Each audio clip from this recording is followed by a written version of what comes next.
पाऊस 4 महिने, थंडी 4 महिने आणि उन्हाळा 4 महिने, हे झाले 3 ऋतू. दरवर्षी पाऊस माहिती आहे तुम्हाला कधी येतो, 7 जूनला येतो. पण तुम्हाला एक सांगतो की काय झालं, या 5 ते 7 वर्षामध्ये पाऊस 22 दिवस पुढे सरकला, थंडी 22 दिवस पुढे सरकली आणि उन्हाळा 22 दिवस पुढे सरकला. मग दरवर्षी पाऊस कधी येतो, 7 जूनला येतो. मग यापुढे दरवर्षी पाऊस कधीच कोणाला विचारू नका.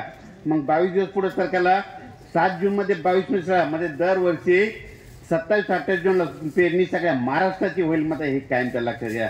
त्याच्यानंतर परत एक सांगतो, परत पुढची पावसाची तारीख आणखीन कोणालाच विचारू नका. वाटल्यास लक्षात घ्या, लिहून ठेवा. 10 जुलै ते 15 जुलै ही एक तारीख लक्षात घ्या. 10, 11, 12, 13, 14, 15 या 5 दिवसामध्ये महाराष्ट्रामध्ये प्रत्येक जिल्ह्यात, प्रत्येक तालुक्यात, प्रत्येक गावात पाऊस पडतो. या तारखेचे एक वैशिष्ट्य सांगतो.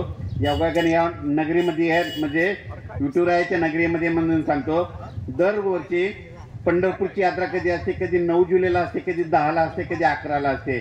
मग आमच्या इकडे वारकरी काय म्हणतात, पंढरपूरची यात्रा परतली की पाऊस येतो. मग ती तारीख कोणती, 10 जुलै ते 15 जुलैला.